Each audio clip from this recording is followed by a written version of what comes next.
Hello friends, welcome back to our channel.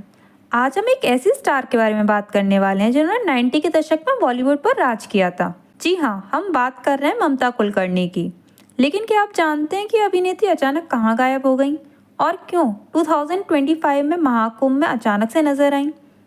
आज हम इसी रहस्य को सुलझाएंगे। इस वीडियो में हम ममता कुलकर्णी के जीवन, उनके विवादों और उनके अचानक गायब होने के पीछे की कहानी को जानेंगे। तो बने रहिए हमारे साथ, क्योंकि यह वीडियो आपको हैरान कर देगा। ममता कुलकर्णी का जन्म 20 मई 1972 को मुंबई में हुआ था। उन्होंने अपने करियर की शुरुआत मॉडलिंग से की और फिर बॉलीवुड में कदम रखा। 90 के दशक में उन्होंने करण अर्जुन, सबसे बड़ा खिलाड़ी और बाजी जैसी फिल्मों में काम किया। उनकी खूबसूरती और एक्टिंग ने उन्हें रातों रात स्टार बना दिया। ममता कुलकर्णी ने अपने करियर में 50 से ज़्यादा फिल्मों में काम किया। उनकी फिल्म आरज़ू को उनकी बेस्ट परफॉर्मेंस माना जाता है। लेकिन क्या आप जानते हैं कि उनका करियर इतना चमकदार नहीं रहा? उनके जीवन में कुछ ऐसे मोड़ आए जिन्होंने उनकी ज़िंदगी को पूरी तरह बदल दिया। ममता कुलकर्णी का नाम सिर्फ फिल्मों के लिए नहीं, बल्कि विवादों के लिए भी सुर्खियों में रहा है। साल 2016 में उनका नाम एक बड़े ड्रग्स केस में जुड़ गया। केरल पुलिस ने उन पर आरोप लगाया कि वह एक अंतर्राष्ट्रीय ड्रग्स सिंडिकेट का हिस्सा हैं। ममता कुलकर्णी और उनके पति विजय गोसालिया पर 2000 करोड़ रुपए के एपी ड्रग्स स्मगलिंग केस में आरोप लगे थे। इस केस के बाद ममता कुलकर्णी मीडिया और पब्लिक की नज़रों से दूर हो गईं।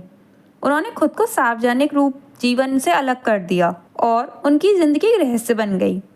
ममता कुलकर्णी ने कई साल केन्या में बिताए, जहां उन्होंने आध्यात्मिक जीवन जीना शुरू किया। ममता कुलकर्णी के गायब होने के बाद से उनके फैंस और मीडिया के मन में एक ही सवाल था, वह कहाँ हैं? कुछ रिपोर्ट्स के मुताबिक वह केन्या में रह रही हैं, जहां उन्होंने आध्यात्मिक जीवन अपना लिया है। ममता कुलकर्णी ने अपने पति विजय गोसालिया के साथ केन्या में एक आश्रम बनाया है, जहां वह योग और ध्यान का अभ्यास करती हैं।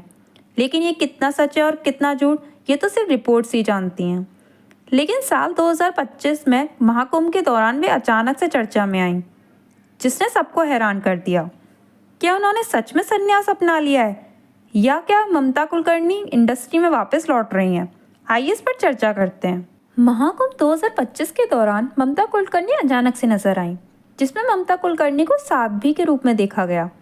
इस इंसिडेंट से लोगों को फिर से ममता कुलकर्णी में इंटरेस्ट आया। लोगों के मन में सवाल उठने लगे, क्या वह सच में संन्यास ले रही हैं? क्या ममता कुलकर्णी वापस आ रही हैं? इस बात की पुष्टि नहीं हुई है, लेकिन कुछ सूत्रों का कहना है कि ममता कुलकर्णी ने महाकुंभ में शामिल होकर अपने आध्यात्मिक सफर को जारी रखा है। महाकुंभ में साध्वी के रूप में ममता कुलकर्णी की उपस्थिति ने उनके फैंस को हैरान कर दिया, क्योंकि उन्होंने कभी नहीं सोचा होगा कि वह इस तरह से सामने आएंगी। ममता कुलकर्णी का आध्यात्मिक सफर उनके विवादों से अलग एक नई कहानी है। केन्या में उन्होंने योग और ध्यान का अभ्यास शुरू किया और अपने जीवन को पूरी तरह बदल दिया, ऐसा कुछ लोगों का कहना है। ममता कुलकर्णी ने कहा था कि उन्होंने भौतिकवादी जीवन को छोड़कर आध्यात्मिक जीवन को अपना लिया है। उनके पति विजय गोसालिया भी उनके साथ इस आध्यात्मिक सफर में शामिल हैं और दोनों ने केन्या में एक आश्रम बनाया है।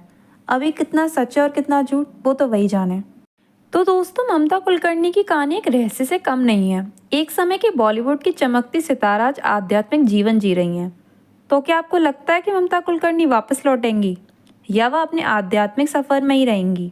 नीचे कमेंट में अपनी राय ज़रूर बताएं और इस वीडियो को शेयर करें, ताकि और भी लोग इस रहस्यमयी कहानी को जान सकें। Thank you.